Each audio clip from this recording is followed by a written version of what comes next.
高雄市的凯旋国小有高三走入去校园，农业局甲消防单位到场支援，联手掠猴。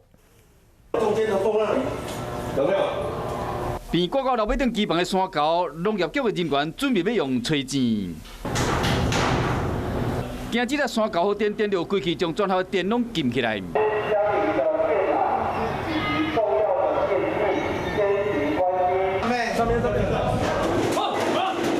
这个山猴撞来撞去，用真紧的速度，搁撞出基房，大家赶紧用。跑了。这个时间是早起上课的时间，学生囡仔拢走出来看大人伫掠山猴。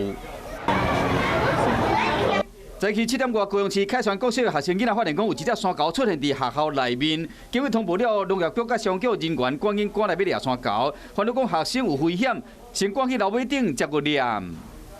小朋友先进入到教室，并且紧闭门窗，那也利用广播系统来告知学校的处理方式。到底是什么原因，和这个山猴会走入市区？